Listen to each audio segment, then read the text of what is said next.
Confirman si me están viendo, si me escuchan de manera correcta.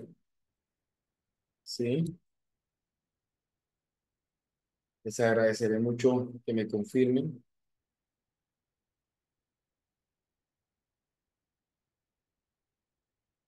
Ok. Cuéntenme, ¿lograron practicar, lograron de pronto avanzar un poco frente a lo que ya hemos estado trabajando?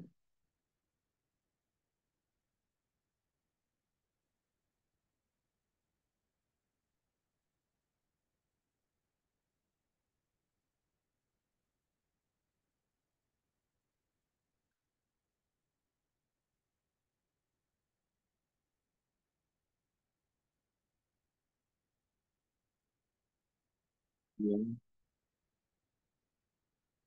Ayer fue una clase muy interesante donde entramos en el mundo de la metodología, hicimos nuestros primeros prompts.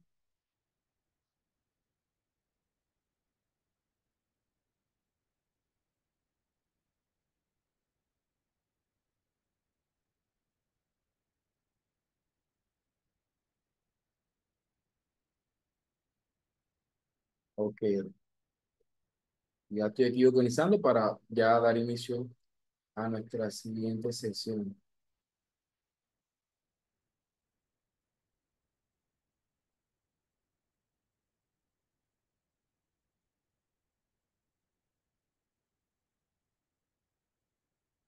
A ver,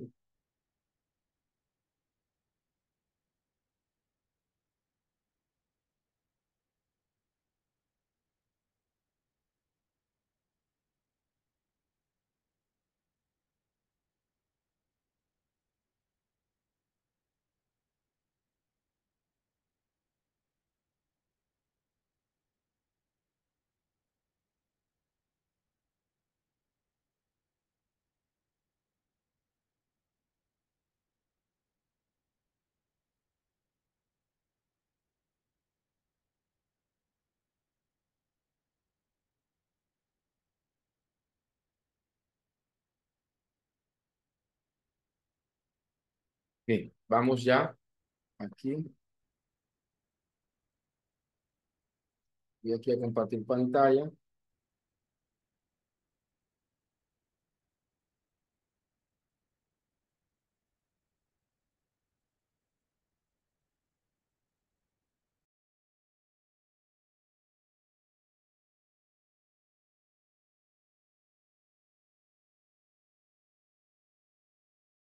Perfecto. Ok, vamos entonces a iniciar en el día de hoy. Voy a dejar de compartir el chat con el permiso de ustedes, ¿sí? Y vamos a iniciar. Hoy es un viernes de locos, como lo decimos acá, porque son viernes para mí, mejor dicho, salgo de una y entro en otra, pero bien, aquí estamos con toda la disposición y con todo el amor y el cariño del mundo para ustedes. Bien, esto que ustedes están viendo es lo que yo llamo un marco de coherencia sistémica del proceso investigativo. Es adaptable a cualquier enfoque, tanto para investigaciones cuantitativas como para investigaciones cualitativas, y fue diseñado en cierta medida. Yo lo había creado para enseñarle a universitarios y a personas que por primera vez iban a hacer un proceso investigativo para que entendieran la lógica de la construcción del proceso de investigación. Porque resulta que muchas veces me encontraba de hecho, yo mismo fui, porque cuando yo estuve en pregrado, estudiando mi carrera universitaria, recuerdo que el profesor de metodología de la investigación nos hablaba, pero no, yo no era consciente de cómo él llegaba a las conclusiones a las que él llegaba. Y cuando quise hacer mi primera tesis en pregrado, recuerdo que entré en un bucle donde solamente con los objetivos específicos perdía 6 meses dando vuelta. Y el asesor me corregía y no le gustaba, y no le gustaba, y no le gustaba.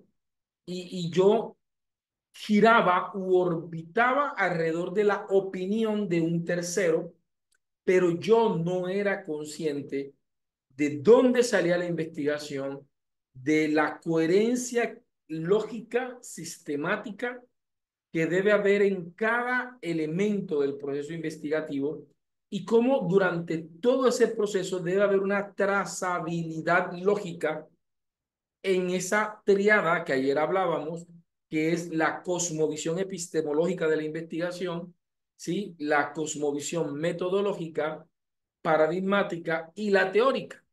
No lo manejaba, francamente. Después, cuando comencé ya a nivel de posgrado a aprender a investigar, comencé a trabajar el tema de investigación formativa y de enseñar a otras personas a investigar. Lo primero que quise hacer fue esto, un marco de coherencia sistémica, donde podía indicar más o menos cada uno de los pasos que nos pueden llevar, obviamente, al desarrollo del proceso investigativo. Ahora, cuando en el año 2023 comencé a entrar en el mundo de la inteligencia artificial, eh, vi este marco como, una, como un ejercicio ya hecho, desde el cual yo podría eh, parametrizar a la inteligencia artificial para que respondiera de manera satisfactoria a mi proceso. Es decir, la misma forma con la que pude entrenar y a Dios sea la gloria, pude ejercitar y trabajar con miles de jóvenes en la Red Colombiana de Semilleros de Investigación, formándolos en investigación. Ahora me encontraba con la oportunidad de poder parametrizar, poder orientar a la inteligencia artificial en el proceso de investigación. Esto aplica para tesis, quizás para artículos podríamos diseñar de pronto una adaptación un poco más simple, pero que también nos permitiera determinar. Ahora, en cada uno de estos puntos pueden haber entre 1 a 4 o 5 prompts. Para la observación pueden haber un par de prompts, para el análisis pueden haber otro par de prompts, para la descripción pueden haber unos 5 o 6 prompts, ¿sí? Y esto nos puede llevar a un número considerable de prompts que nos van a llevar a un punto donde ya podemos avanzar de manera significativa en nuestra investigación. Si usted por alguna razón se perdió la primera y la segunda clase y la tercera clase, la del lunes, martes y miércoles, está obligado a vérsela. Porque si solamente se vio la de ayer y la de hoy, les va a quedar la sensación o la falsa sensación de que esto es copiar y pegar con la inteligencia artificial. Y en la primera, segunda y tercera clase aprendimos que no es así, que hay que hacer un proceso de curaduría que consiste en una inspección técnica para validar las fuentes. Ahí está la metodología inversa que hoy la vamos a aplicar nuevamente para que se apropien de ella, donde lo primero que hago es crear matrices lógicas, valido las matrices lógicas, es decir, le hago la inspección técnica, es a las matrices, no al texto, y después le pido a la inteligencia artificial que construya el texto a partir de las matrices. De tal manera que ya el texto construido proviene de un ejercicio de inspección técnica. Hablábamos de la revisión de la respuesta. Aquí sí va a ser muy importante que hagamos una lectura del documento y finalmente vamos a hacer la curaduría, la humanización, que también tuvimos la oportunidad de hablar de ella el día miércoles, de cómo humanizar el texto. Entonces vamos a dar inicio a nuestro marco de coherencia sistémica, ¿sí?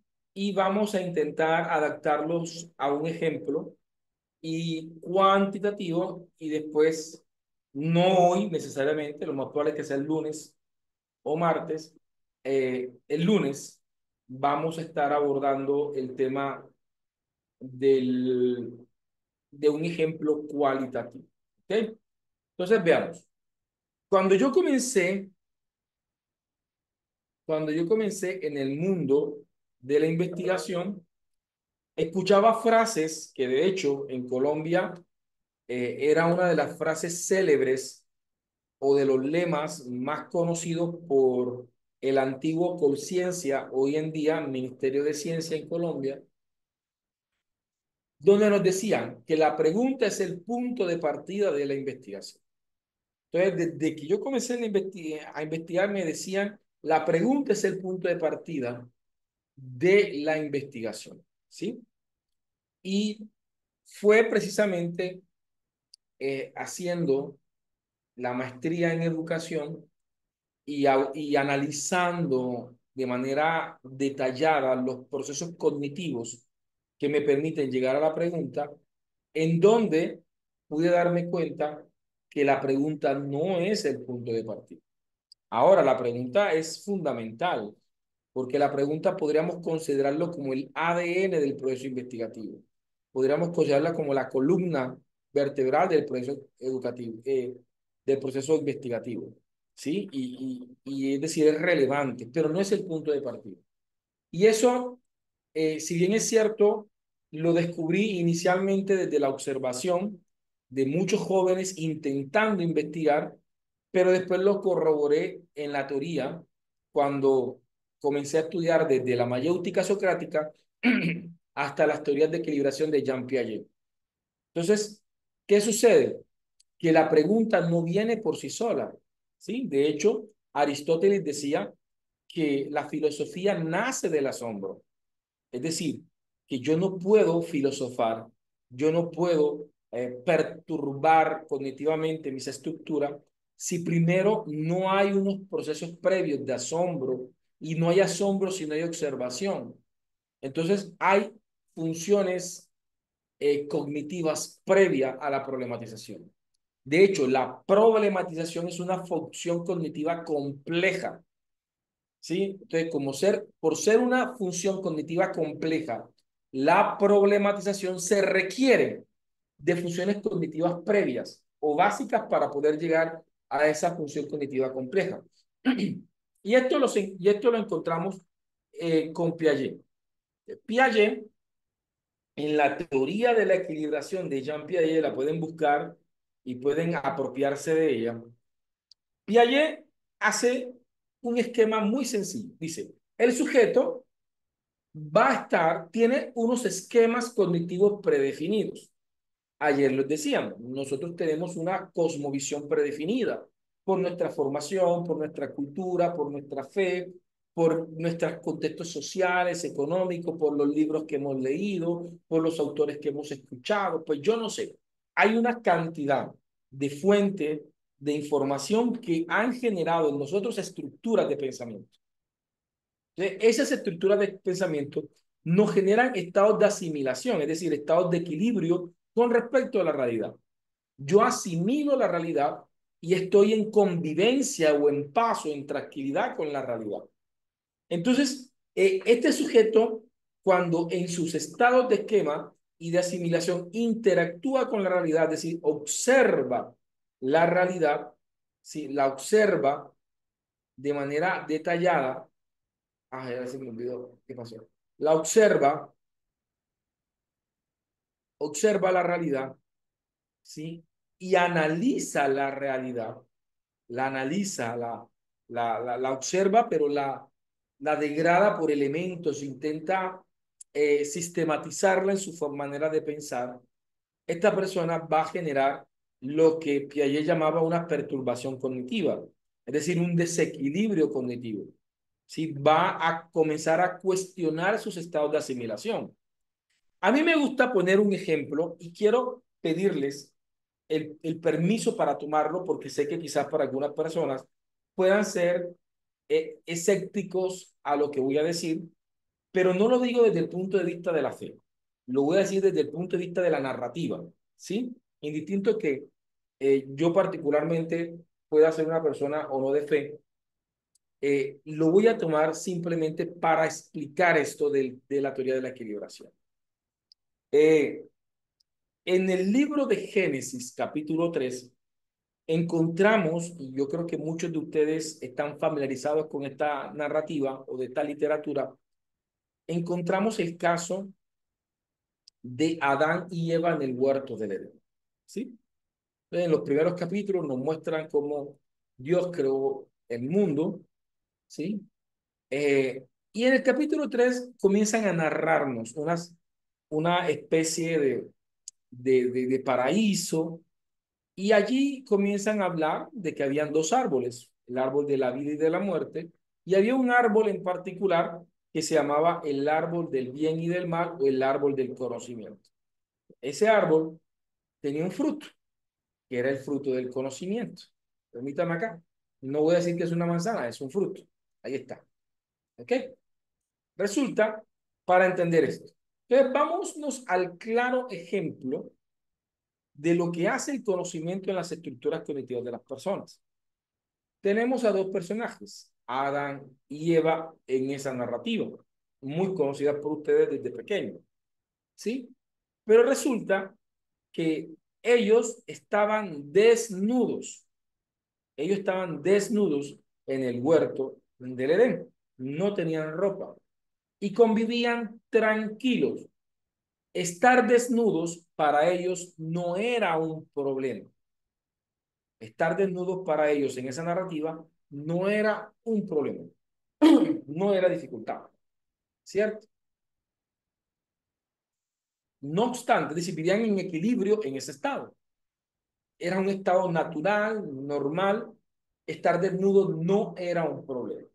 Pero eh, ellos comienzan a comer de ese árbol que se llama el árbol de la ciencia, el árbol del bien o del mal o el árbol del conocimiento. Es decir, ellos comienzan a comer de ese fruto de la ciencia, comienzan a comer la ciencia.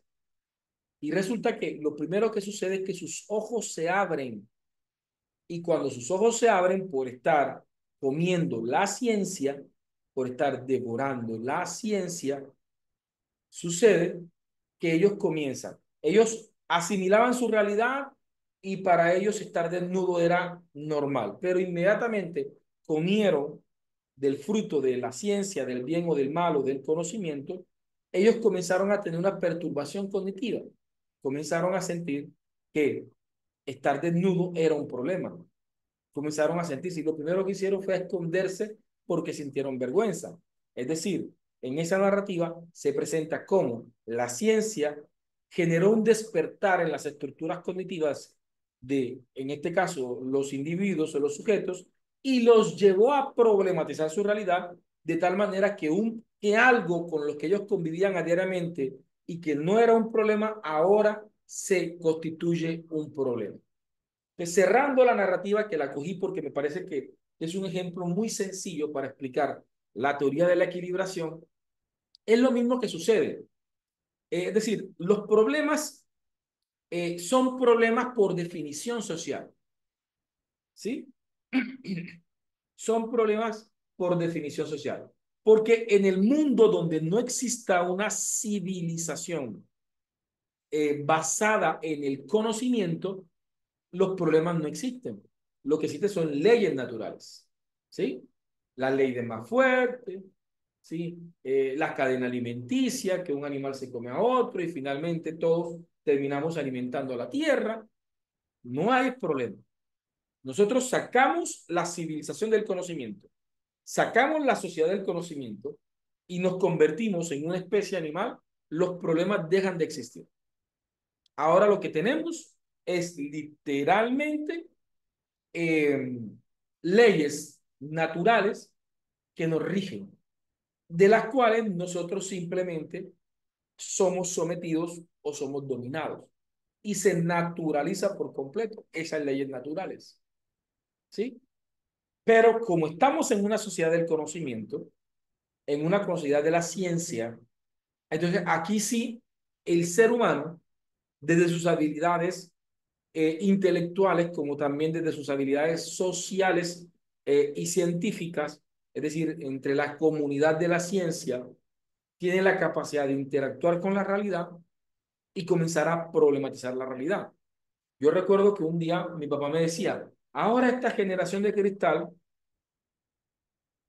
ahora no pueden pegarle porque se traumatizan, ahora todo es bullying, todo es matoneo, pero cuando yo estaba pequeño, las cosas se resolvían en el colegio, era a puños y trompadas y nadie nos traumatizamos, me decía mi papá. Y ahora los chicos son vulnerables, los chicos son frágiles, son de cristal. Pero bien, por mucho tiempo, por siglos, el maltrato y el acoso fue natural, ¿sí?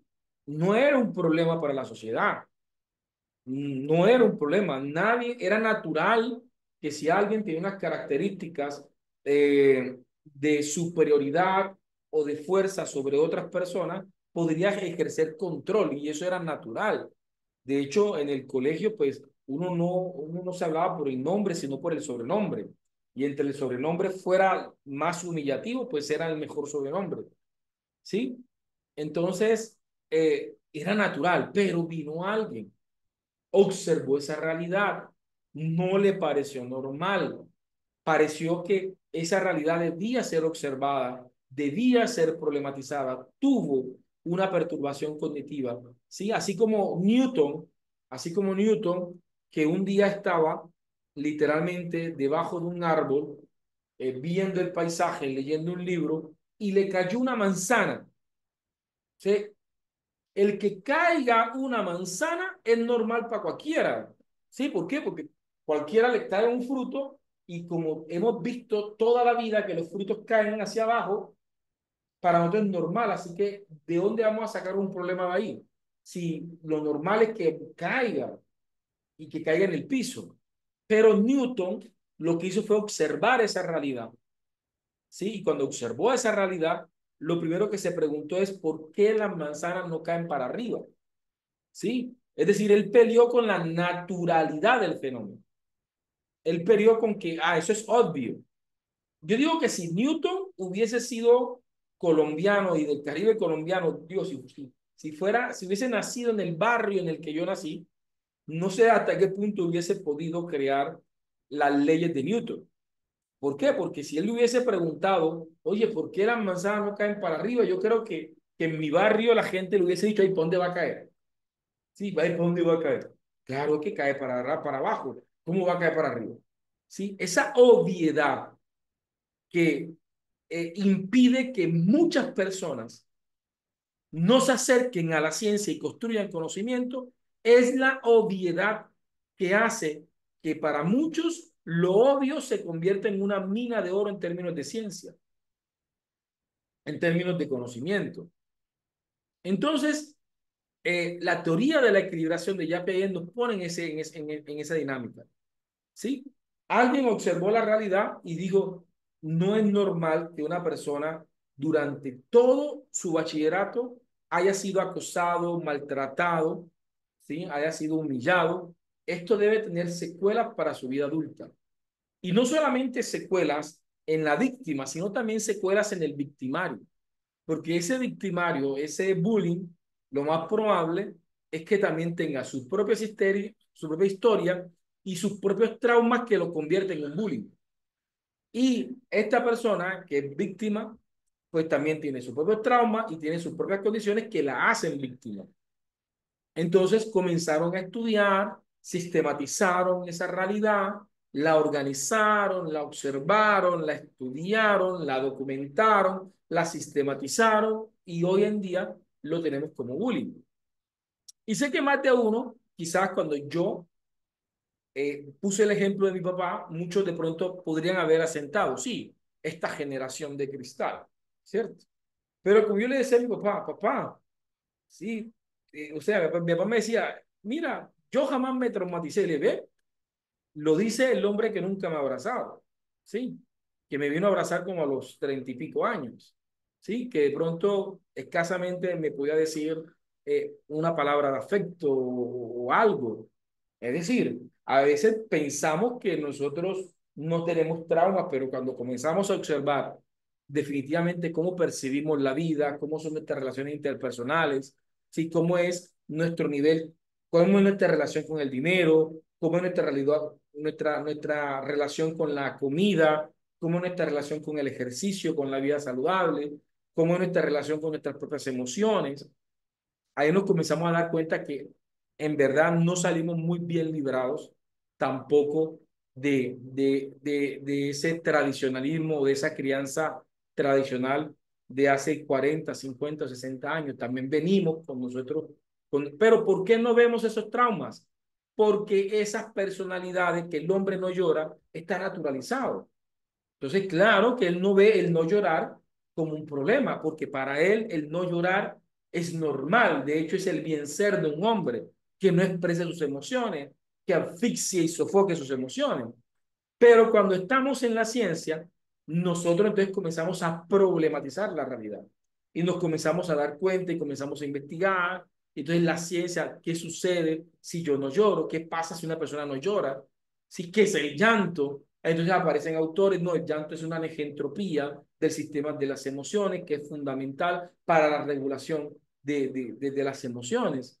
¿Qué sucede si yo no lloro? Es decir, si yo no lloro, resulta que mi cuerpo va a desencadenar precisamente un aumento de producción de cortisol. ¿Y qué pasa con la producción de cortisol? Aumenta el estrés, entonces ya aquí comienzan a surgir las investigaciones.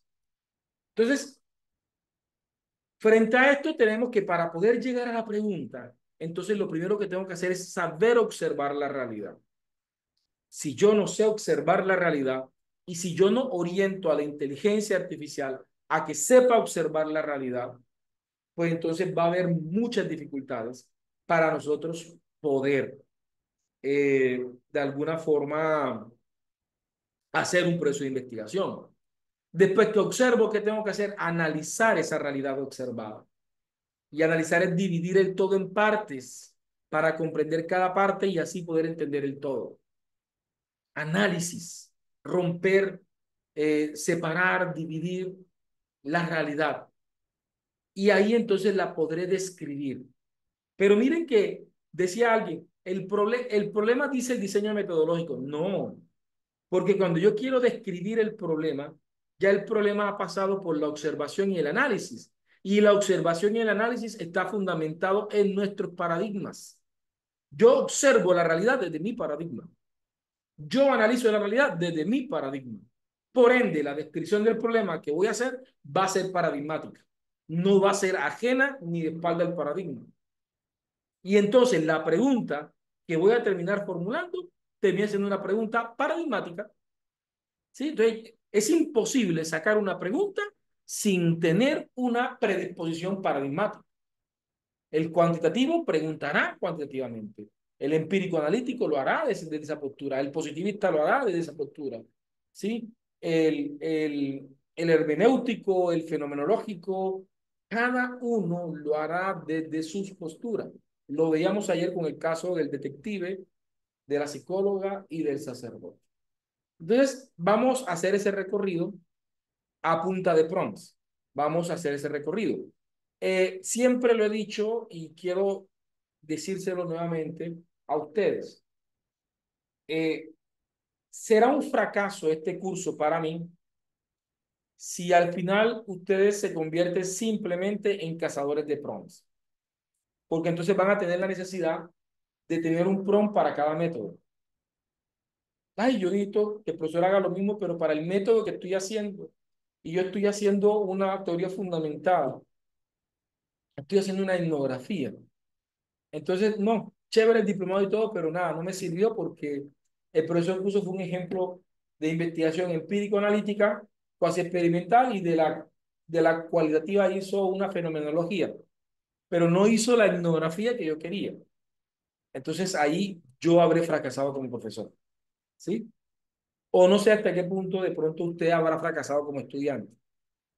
Pero por el contrario, si usted más que copiar prompts e intentar simplemente copiar y pegar prompt, usted hace un esfuerzo en comprender la lógica y comenzar a hacer adaptaciones, extrapolaciones, mover.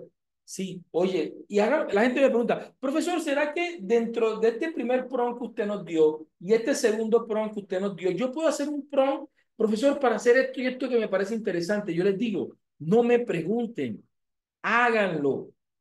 Háganlo porque ustedes son los que están observando la realidad. Ustedes son los que están investigando.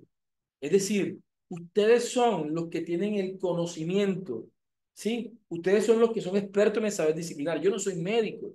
Ustedes son los que pueden ser médicos, contadores, abogados, criminalistas, ustedes psicólogos, ustedes son los expertos. Confíen en esa experticia, confíen en su formación y traten de con libertad comenzar a meterse en este cuento, pero de manera activa. Vayan más allá de lo que yo puedo ir con los pros. Tomen los pros simplemente como un ejemplo, ¿sí? Como una orientación, pero de ahí en adelante ustedes hagan ingeniería. Ustedes desarmen ese pro, modifíquenlo, cámbienlo, pruébenlo, ¿sí? Lo peor que puede pasar es que usted se tire un chat y tenga que volver a comenzar de nuevo. ¿Ve? Pero no es nada que no se pueda superar. Las fallas que podamos cometer es nuestra intención de tomar un dominio, ¿vale? Entonces vamos a ver. Lo primero que tenemos que hacer es observar la realidad. Lo primero que tenemos que hacer es observar la realidad. Entonces, por ejemplo,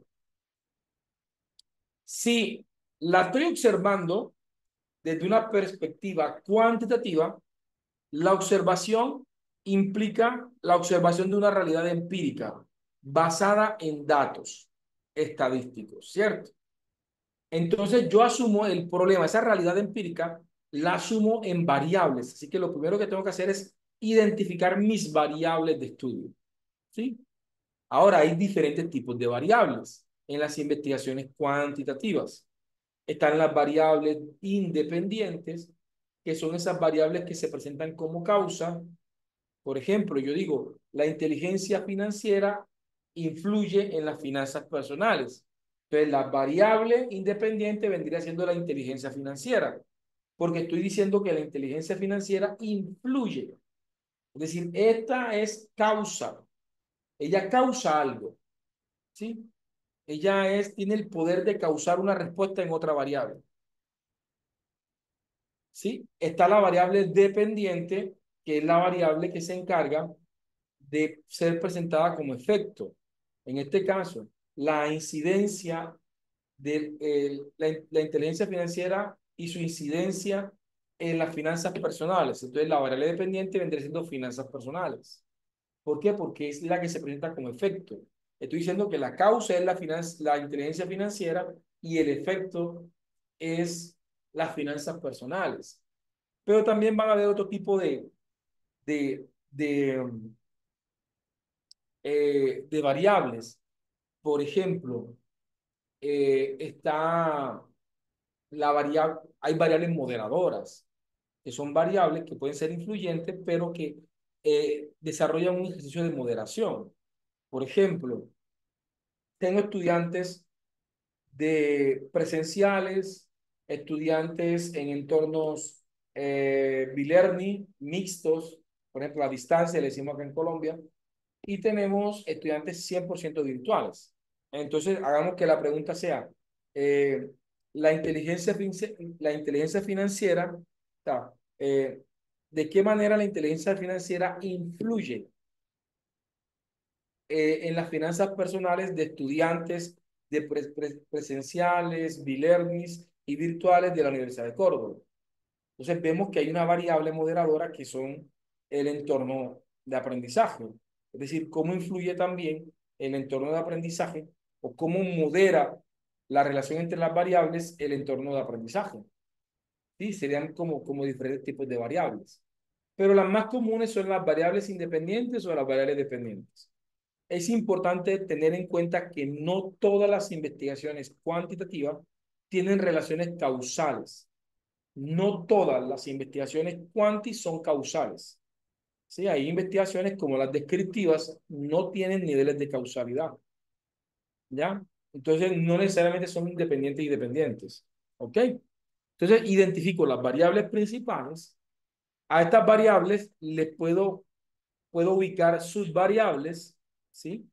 Entonces, por ejemplo, yo tengo que las finanzas personales, que es una variable, la puedo dividir en ahorro, eh, las emociones asociadas a las finanzas, los gastos, serían subvariables de la inteligencia financiera, ¿sí?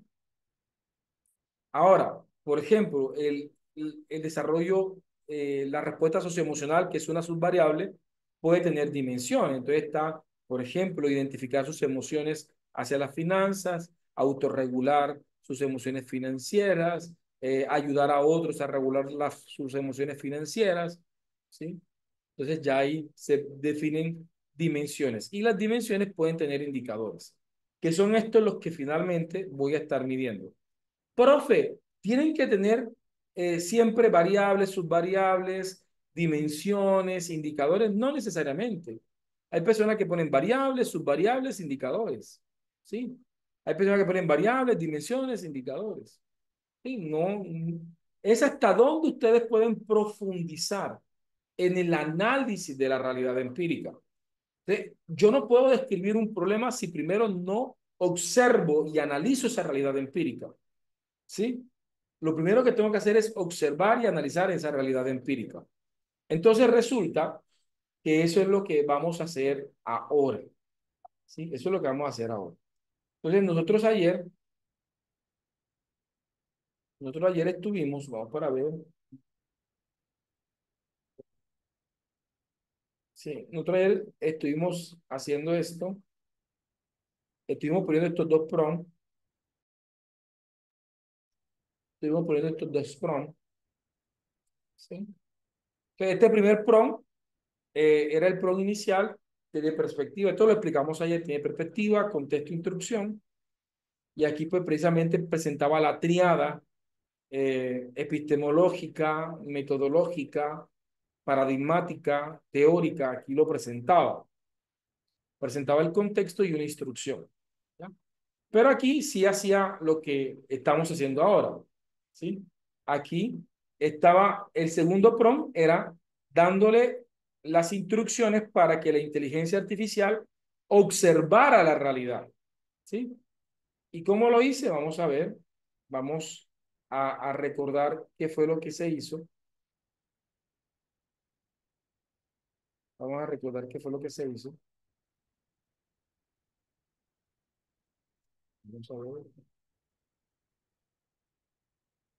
Entonces, en este prompt dice, considerando la triada investigativa, que ya la tiene en el prompt 1, y considerando el contexto polémico antes mencionado, yo aquí puse un mapa de Chicago, que fue una imagen. Ayer explicaba eso, pueden ver la clase ayer si de pronto no estuvieron, y le decíamos, construye una matriz preliminar de variables, ¿sí? Considerando como variable independiente la inteligencia financiera, aquí le estoy diciendo exactamente cuáles son las variables. Esto se lo recomiendo, porque ustedes son los que están viendo la realidad. Así que ustedes le pueden pedir a la inteligencia artificial que sugiera variables, pero no es lo mismo, porque ustedes son los que están observando la realidad y la están viviendo.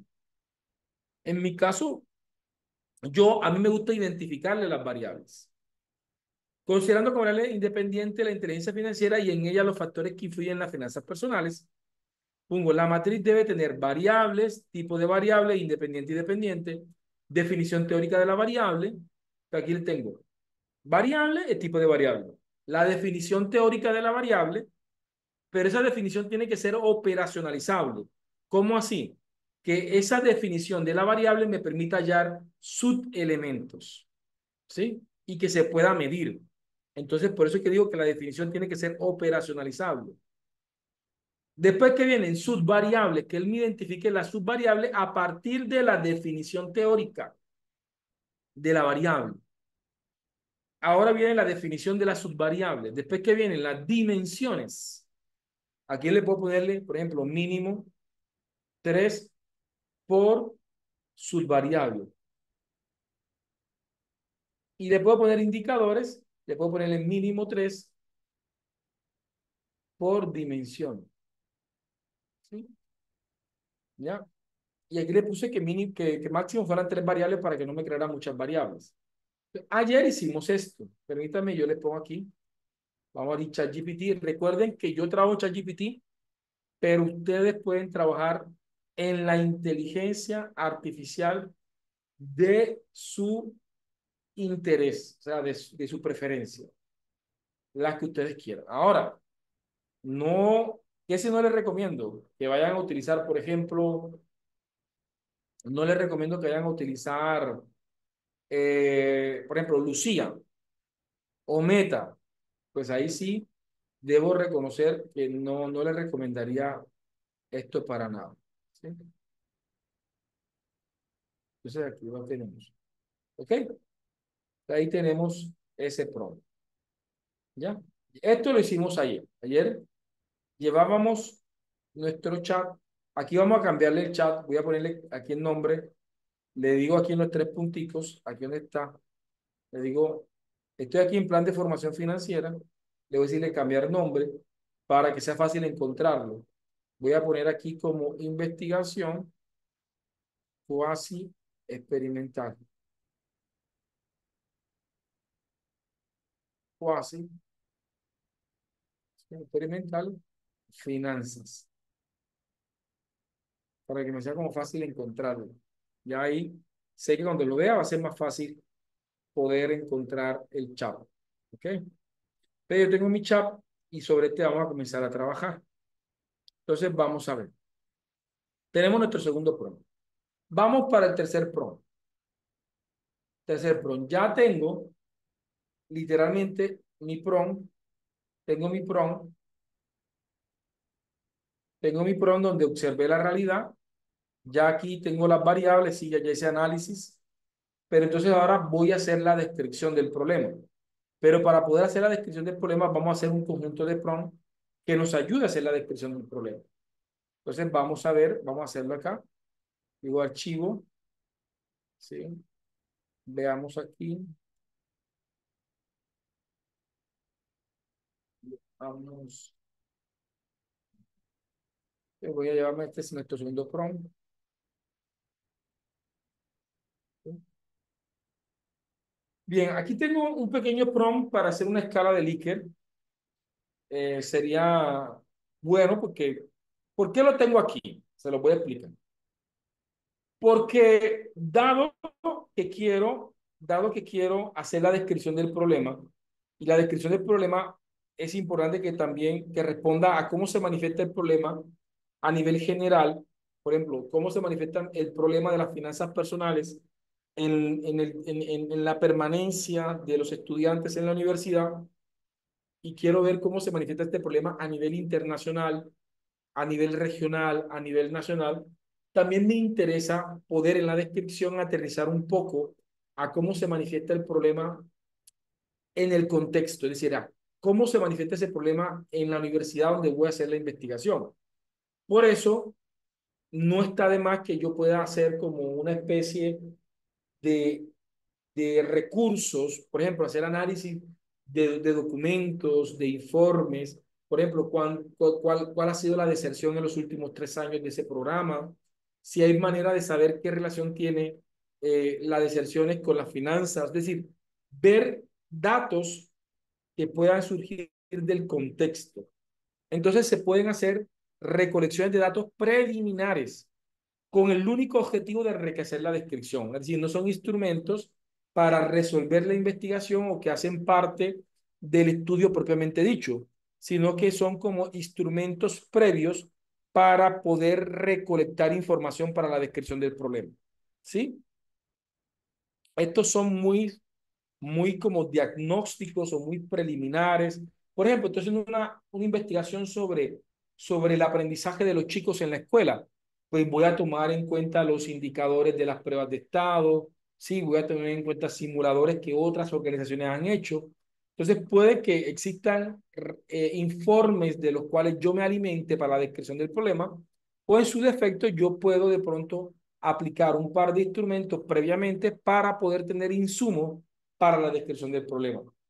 Por esa razón, el tercer prompt que tengo aquí en este ejemplo que le estoy haciendo es de recolección de datos. ¿Sí? Es de recolección de datos. ¿Ya? Pero antes de hacer este ejemplo y este ejercicio, quiero pedirles que me informen si este servidor se está haciendo entender, ¿vale? Me confirma si se entienden lo que estoy platicándole a ustedes, ¿sí?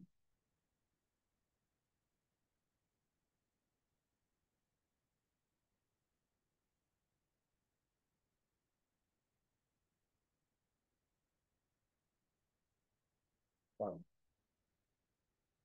perfecto. Dice que se entiende.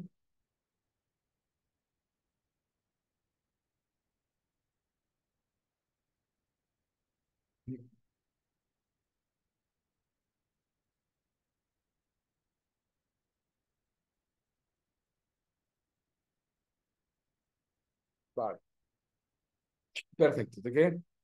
Entonces vamos a hacer ese prompt.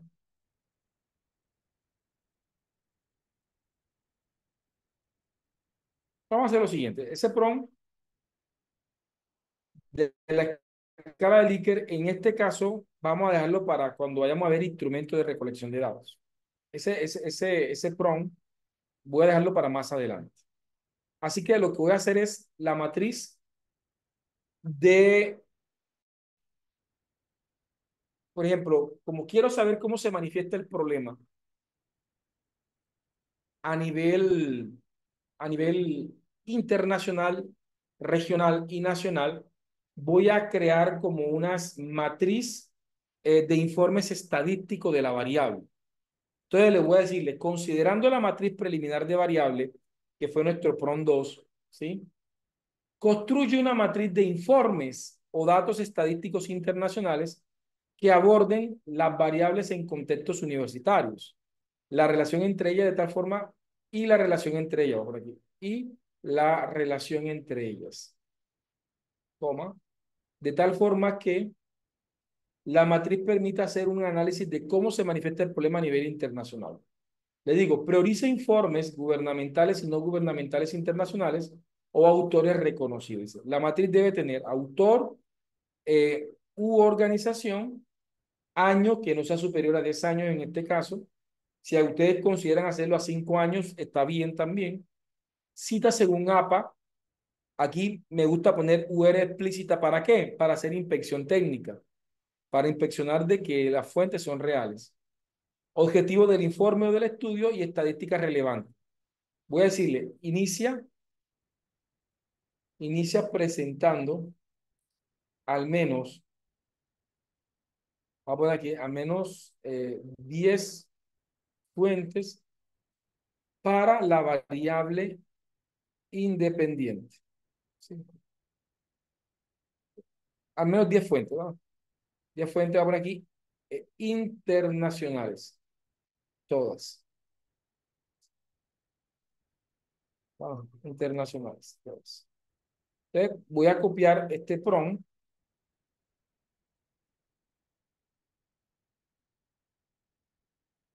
y acá se lo voy a poner como prompt 3 y vamos a pegarlo en nuestro chat. Lo pegamos, ¿sí? Y ejecutamos. ¿Ya?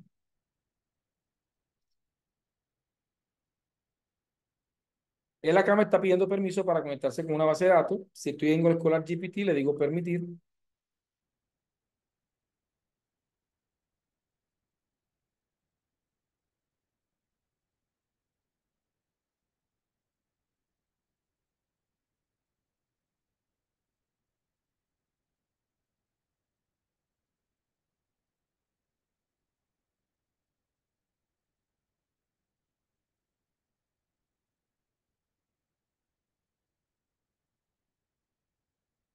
Vale, aquí es obvio que hay un error, hay una falla, ¿sí?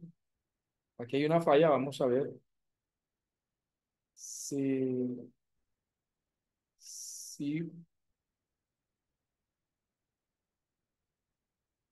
vamos a detener esto.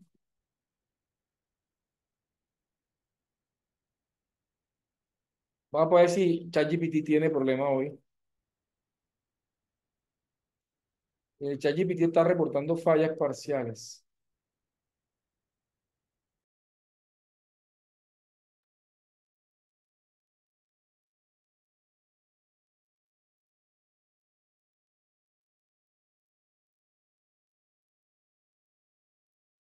Vamos para ver.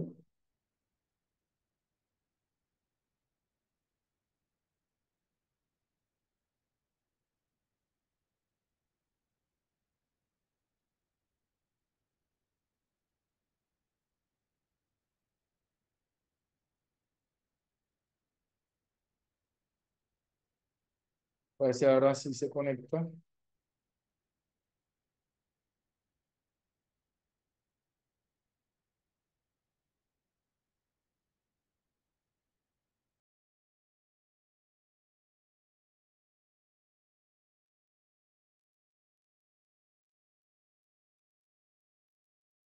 Vale. Entonces veo que aquí tengo una falla. Hay una falla con la herramienta. Ah, y aquí está resolviendo. Dejemos que me responda.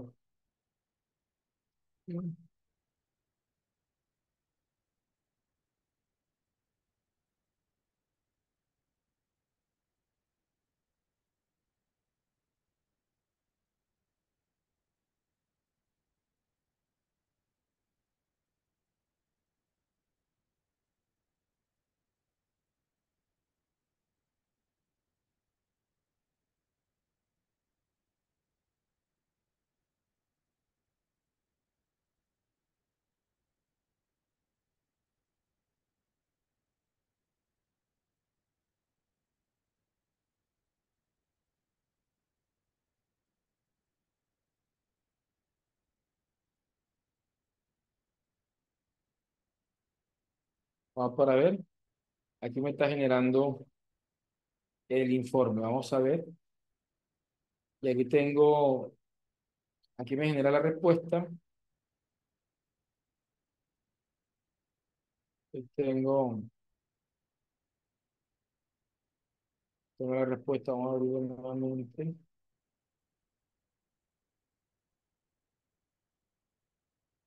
Tengo, por ejemplo, la OCDE del 2020 evalúa el nivel de alfabetización financiera adulto, incluyendo solo el 42% de los encuestados demuestran niveles adecuados de finanzas. Aquí me generan, este es el Banco Mundial, UNESCO, aquí me genera cinco fuentes. Entonces, ¿yo qué voy a hacer? Voy a inspeccionar estas fuentes, intentar acceder a lo que ellos dicen para poder hacer. Vamos para ver aquí. Voy a hacerlo, voy a editar esto, voy a decirle la matriz. Preséntamela en formato tradicional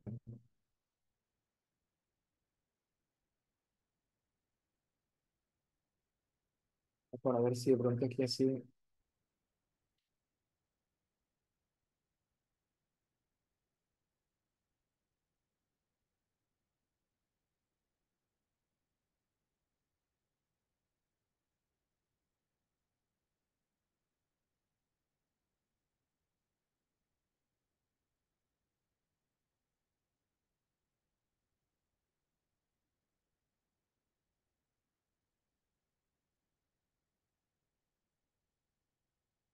Para ver.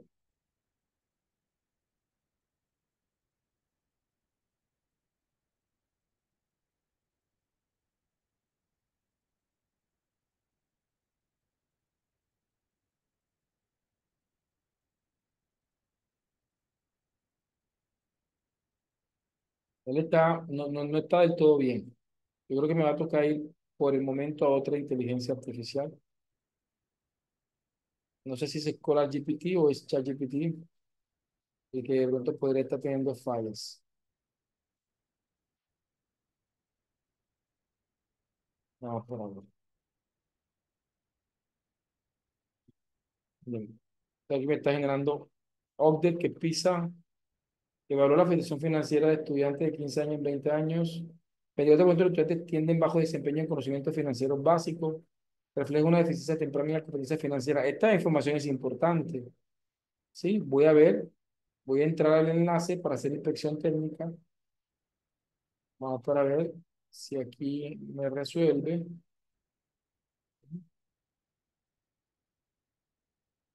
Hay que mirar a ver. ¿Cuál es exactamente el informe donde ella presenta esto? Me dice que educación financiera 2023. Vamos a abrir esta. Sí.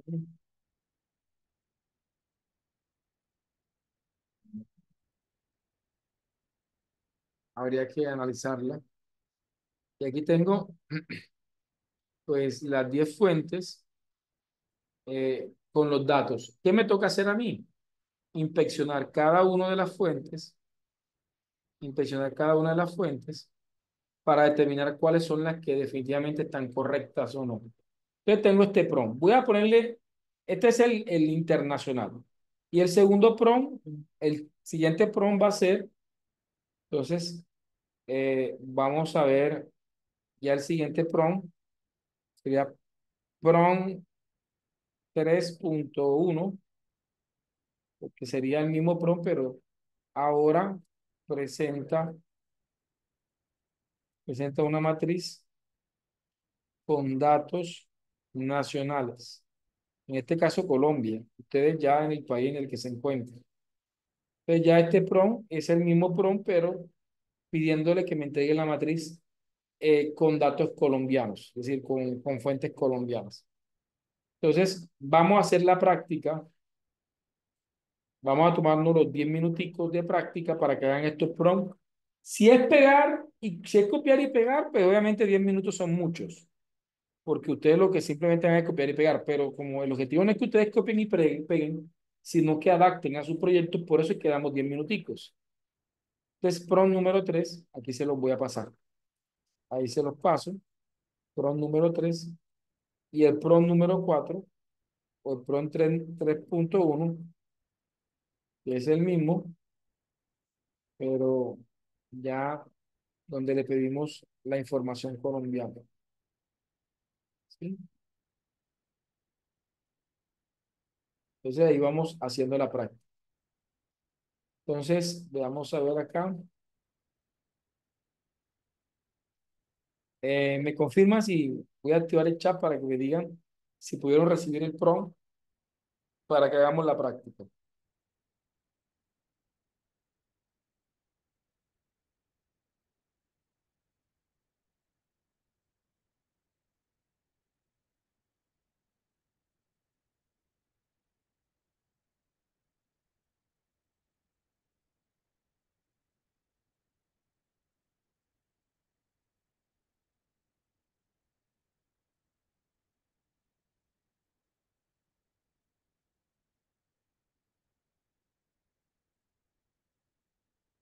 Bien, nos vamos para la práctica.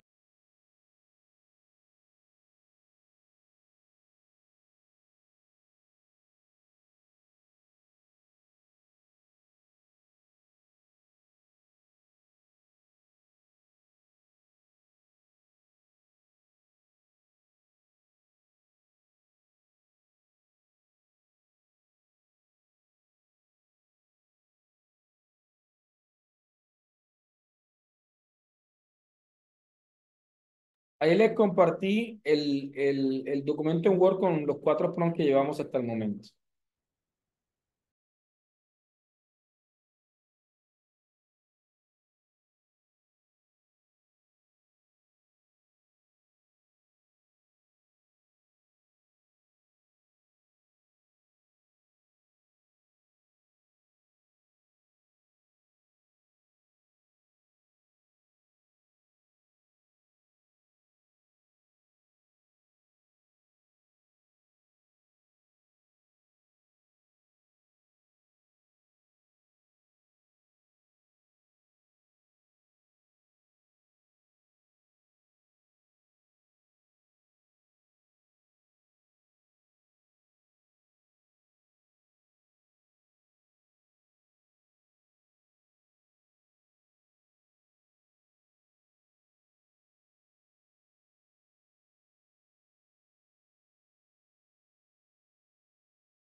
Vale, ¿cómo les fue? Me comentan, porfa. ¿Lo pudieron hacer? ¿Sí? ¿Me informan?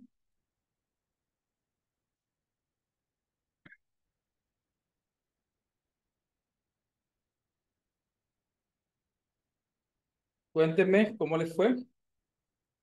Hola, ¿están conmigo?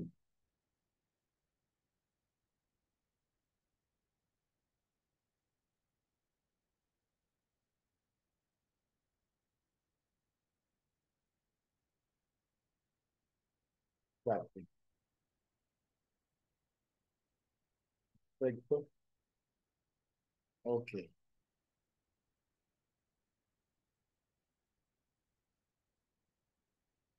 ¿Lo hicieron? ¿Me comentan cómo les fue para continuar?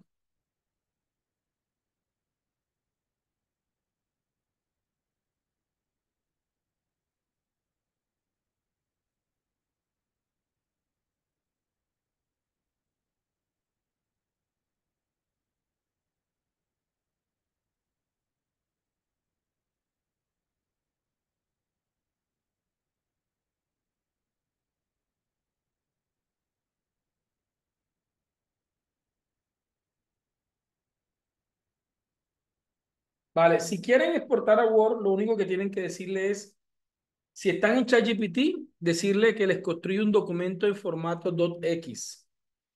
Le dicen, por favor, créame el documento docx o el documento para Word. Y ya. Si están en ChatGPT, así. ¿Sí?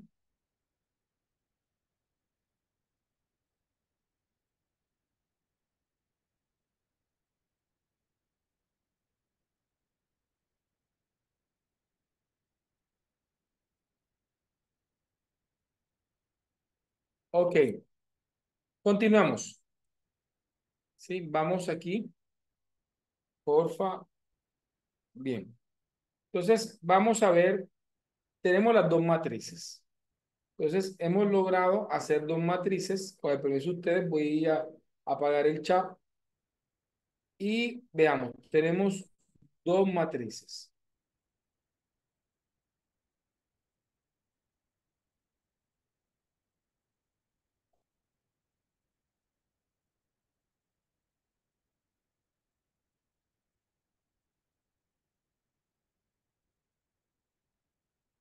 Y tenemos dos matrices. Tengo una matriz internacional con organizaciones como la OCDE, como el Banco Mundial. eh, las tenemos, es decir, tenemos una base estadística. Aquí lo ideal es que yo lo lea, que lo analice, que haga la inspección técnica. Eso no lo puedo hacer en clase porque pues me llevaría toda la hora allí. Hacemos lo mismo con la tabla en Colombia. Mira, aquí son puras organizaciones, Banco de la República, el DICETEX, organizaciones que han hablado sobre esa problemática o autores que han hablado sobre esa problemática. Ahora pues, ¿qué viene ahora? En ese orden con la que estamos trabajando, lo que viene es hacer una matriz de, de los elementos que componen la descripción del problema. ¿Sí? Entonces aquí le decimos una matriz de subapartados de la descripción del problema. ¿Sí? Entonces vamos a hacer esta matriz para comenzar a hacer la descripción del problema. Entonces se dan cuenta que no es decir, le damos una descripción del problema, sino poderlo parametrizar para que ella o para que la inteligencia artificial trabaje de la mejor forma. Voy a llevarme estos dos prompts para hacer estos dos prompts, ¿sí? Y ir avanzando. Vamos aquí. Entonces tengo aquí prompt 4 y prompt 5. El prompt 4 vendría siendo matriz de subapartado de la descripción del problema.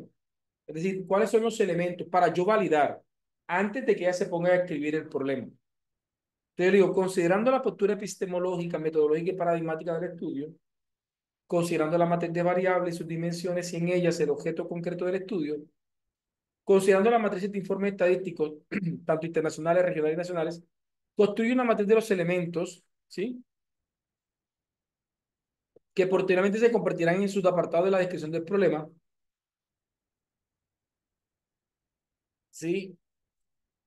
que componen la descripción del problema. Los elementos deben ser construidos considerando la relación. Esto vamos a ver.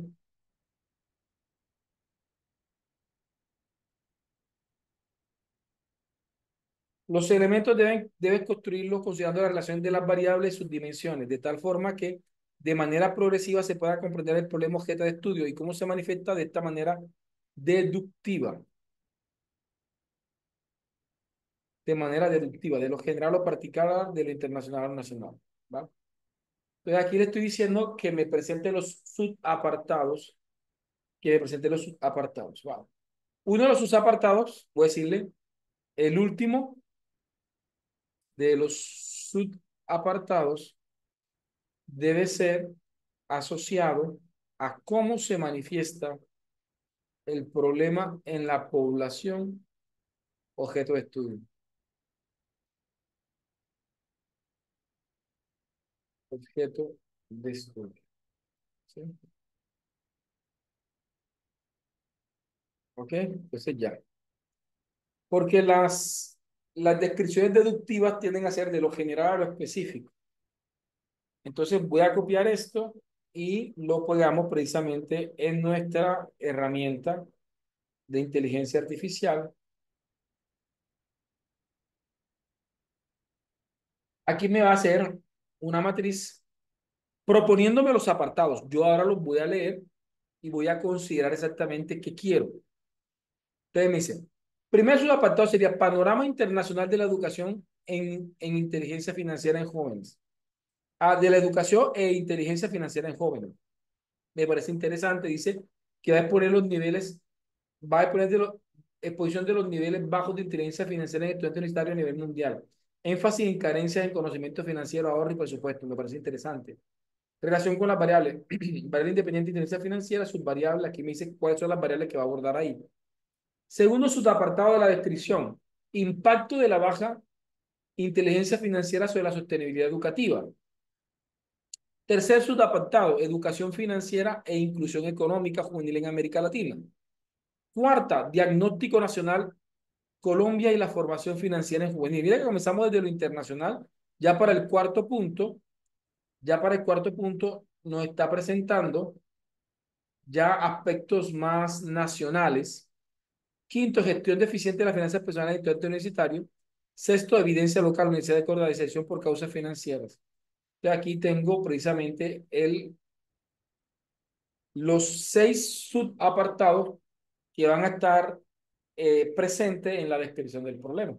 Yo reviso si estoy de acuerdo, apruebo, si no estoy de acuerdo, corrijo, retroalimento y voy haciendo inspección técnica antes de ponerme a redactar. Antes de ponerme a redactar. Ya cuando tenga los subapartados, ya cuando tenga los subapartados, pero bien definidos, bien listicos, bien bonitos, ¿ya? Lo que viene es, en un sentido lógico, decirle cómo necesitamos que redacte en la descripción del problema. Ojo, no es decirle, ahora hazme la descripción del problema. No. ¿Por qué razón? Por varios aspectos. Uno, la mayoría de las inteligencias artificiales tienen límites en el número de caracteres en sus respuestas. Así que si una descripción del problema tiene, por ejemplo, 5, 6, 7 páginas, ¿sí? Él te la va a hacer en 2 páginas. ¿Por qué? Porque él tendrá que resumir mucho para poder cubrir tantos apartados. Y me pueden salir apartados con un párrafo o con 2 párrafos. Y no va a profundizar en esos apartados. Por esa razón, para describir el problema, lo primero que tenemos que hacer es que él entienda la secuencia lógica del problema. Por eso ya tenemos una matriz de sus apartados. Ahora, lo primero que vamos a pedirle es que me haga la introducción a la descripción del problema. ¿Sí? Y progresivamente le voy a decirle que me haga el subapartado 1, 2, después el 3, el 4, después el 5, el 6. Van a ver como unos 3 o 4 prompts para que me describa el problema, para que lo haga de manera eficiente. Si yo pretendo que me lo haga todo junto, va a haber un recorte significativo, no va a profundizar y eso va a afectar la respuesta. Entonces venimos para el quinto prompt, me diciendo este quinto prompt, introducción a la descripción del problema. Entonces tengo, considerando la postura y siempre epistemológica, metodológica, paradigmática, en un tono técnico, considerando la matriz de variables, sin ellas el objeto concreto de estudios, considerando la matriz de informe estadístico, que fue la anterior, tanto regional y nacionales, disponte a redactar la descripción del problema en varios bloques. El primer bloque que te pido y del cual te pido limite tu respuesta a este único bloque, crea el título para el capítulo de la descripción del problema, teniendo en cuenta lo siguiente. Uno, en el primer párrafo presenta de manera general la temática de la investigación. Dos, en dos párrafos presenta, citando autores reconocidos, el cómo se redacta una descripción del problema. ¿Sí? Simplemente la estructura que presenta todo el capítulo, considerando la matriz de su apartado del problema y desde el cual, de manera deductiva, se logra describir y comprender el problema objeto de estudio. Entonces, con este prompt, lo que único que vamos a lograr es el título y tres párrafos. ¿Sí? Que es lo que quiero inicialmente. La respuesta aquí debe ser un título y tres párrafos que cumplan con las características. Capítulo 1. Descripción del problema, inteligencia financiera y su impacto en la permanencia estudiantil universitaria. El primer párrafo le digo que presenta el tema. En el contexto contemporáneo de la Universidad de la Educación Superior, la formación de competencia financiera en los estudiantes universitarios ha emergido como un factor determinante para la sostenibilidad académica y la permanencia educativa. A pesar del acceso a estudios nocturnos y de condiciones institucionales relativamente asequibles, persiste un fenómeno preocupante, la deserción estudiantil motivada por dificultades económicas, aun cuando muchos de estos jóvenes cuentan con ingresos regulares provenientes del trabajo. Esta investigación parte de análisis de una realidad concreta, la ausencia de inteligencia financiera funcional entre los estudiantes necesarios limita su capacidad de administrar eficientemente sus recursos, lo que incide directamente en su continuidad académica. Esta situación se agrava, va. Entonces ahora viene, le pedí que en el segundo párrafo me presentara la estructura. La descripción del problema de investigación constituye un componente fundamental del diseño metodológico, ya que permite exponer, ordenar y delimitar de manera lógica y sistemática la situación problema que justifica la necesidad del estudio. Aquí me cita a Hernández Sampieri, bastante reconocido. La descripción del problema debe construir desde una perspectiva analítica y progresiva, transitando de lo general a lo particular, sustentando en datos empíricos, marco conceptual y fuentes verificables.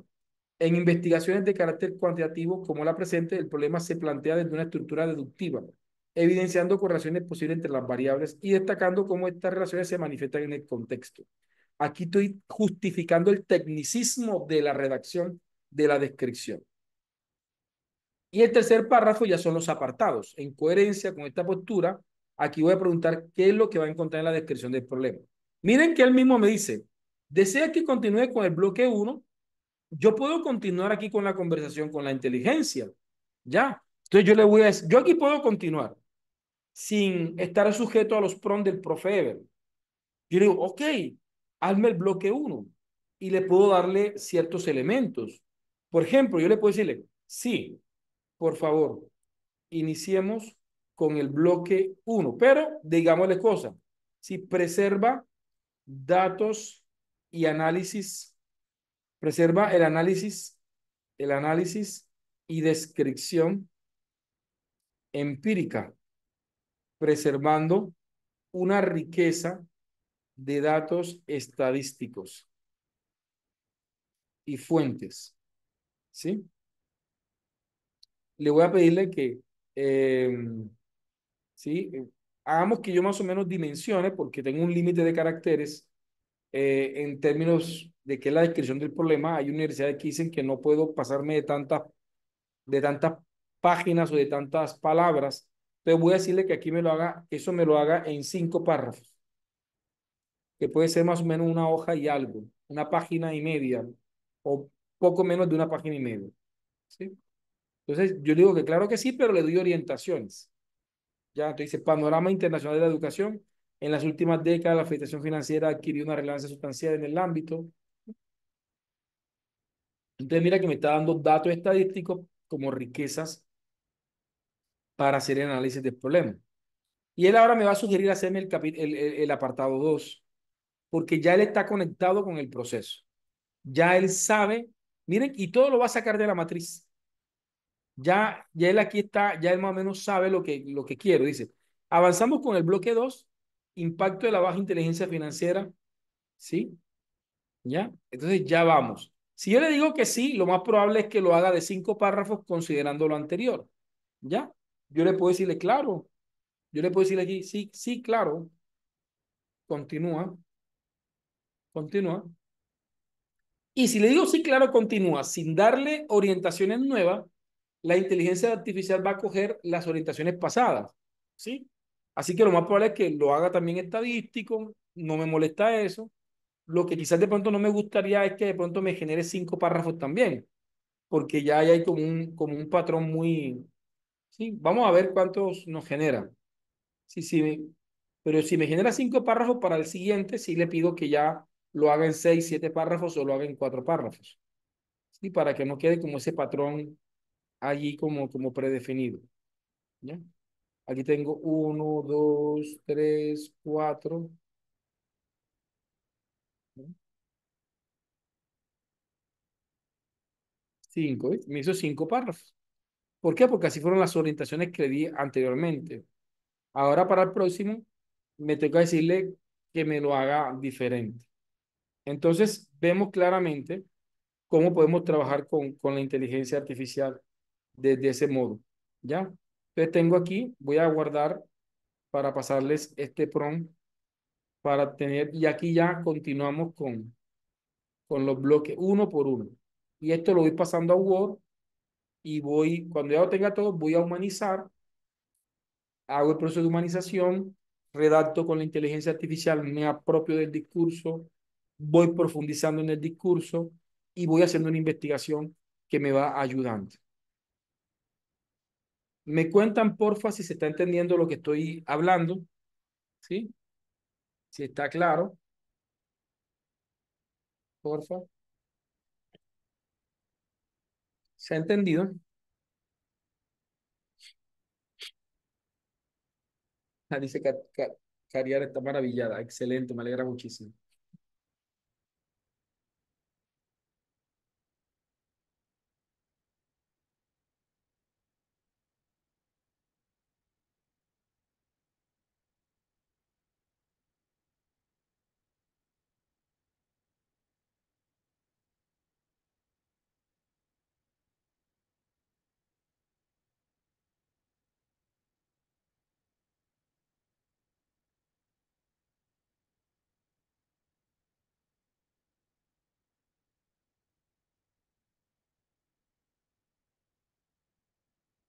Así es.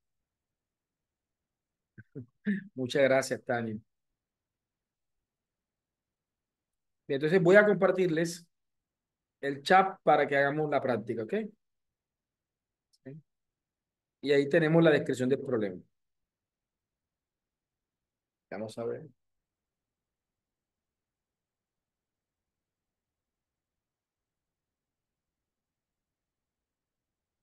Ahí les acabo de mandar el prompt inicial. Ahí se lo acabo de mandar.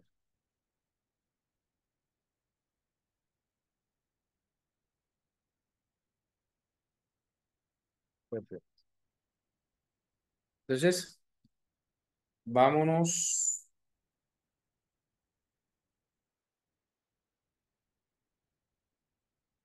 vámonos a una breve práctica para que ustedes lo puedan hacer y me cuenten la experiencia. Pongamos a nuestra llama a que nos mande una práctica.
Ok, perfecto. ¿Cómo les fue? ¿Sí? ¿Lograron hacerlo? ¿Me comentan?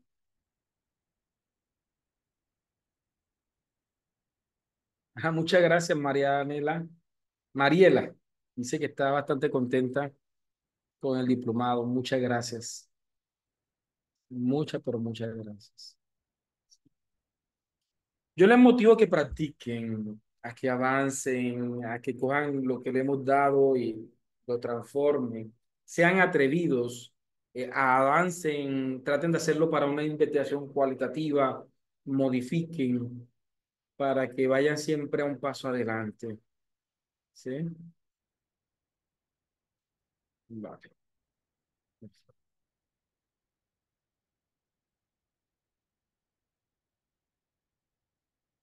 Ok.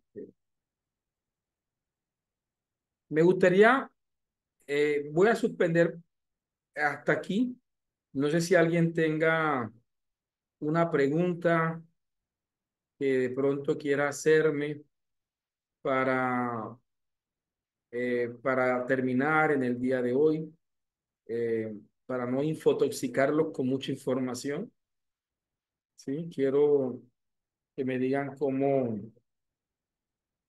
si tienen alguna duda en particular, desde la experiencia que han tenido.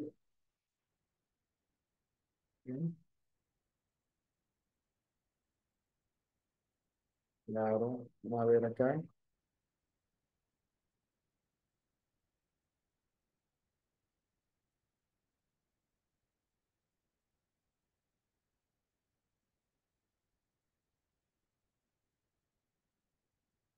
Dice, mi preocupación como profesora de metodología es que el estudiante enfoque su...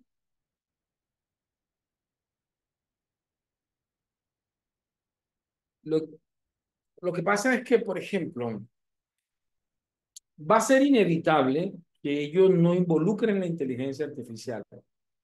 Como profesora de metodología de tu investigación, va a ser tu gran deber, el mismo deber que tengo yo, de poder orientar al estudiante en un uso consciente y en un uso cognoscente.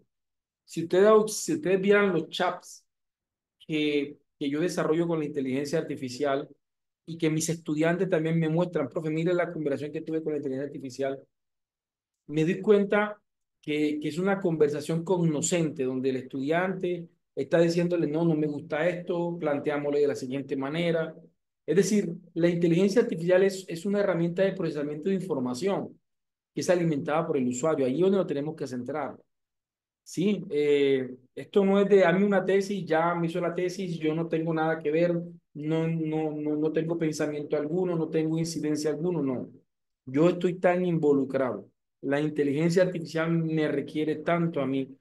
De hecho, en este momento estoy calificando trabajos de la universidad y estoy validando precisamente un uso correcto de la inteligencia artificial. Bien, perfecto. Francisco, para cancelar yo creo que tienen tiempo. Sería muy bueno que te comuniques con Danis. Ah, ahí está. Ya Dani te respondió, dice que hasta el 15 de mayo. Ok, perfecto. Así digo yo algo imprudente. Ok, vale, perfecto. Bien, me alegra mucho. Mañana no hay clase, mañana es sábado. Tenemos clase nuevamente el día lunes. ¿Sí?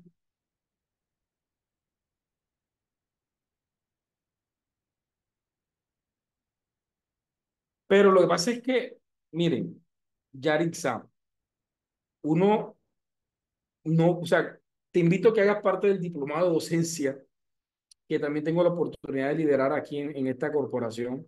Pero, por ejemplo, yo no le puedo decirle al estudiante, es que tú hiciste inteligencia artificial. No, yo tengo que demostrarle ese hecho. Sí. Por ejemplo, aquí les voy a mostrarles, permítanme, yo les abro, aquí estoy compartiendo pantalla, si no estoy mal, permítanme y les muestro. De ello entro al correo corporativo de la universidad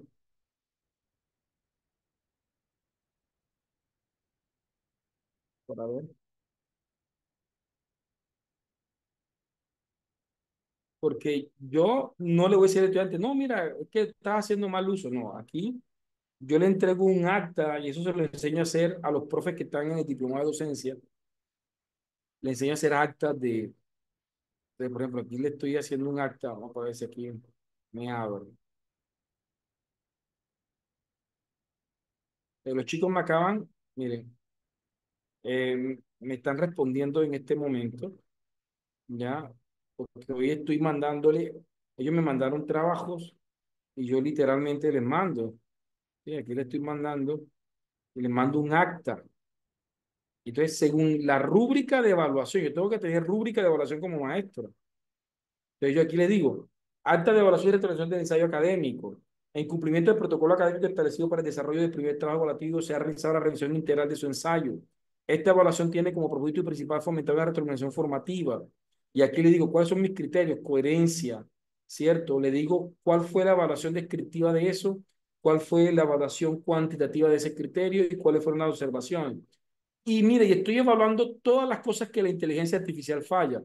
Pues, contextualización, que haya una contextualización real, que haya profundización. Un mal uso de inteligencia artificial, no hay profundización. Por ejemplo, en este caso, mira, se evidencia una argumentación sólida. Dice, no obstante, aunque se alude en múltiples fuentes, el ensayo no incluye lista de referencia, lo cual impide una validación. ¿Sí? Citación y validación de fuente, ahí le fue muy mal a ese grupo. Y humanización. En humanización sacaron 5, se logró una redacción fluida, natural y con estilo narrativo.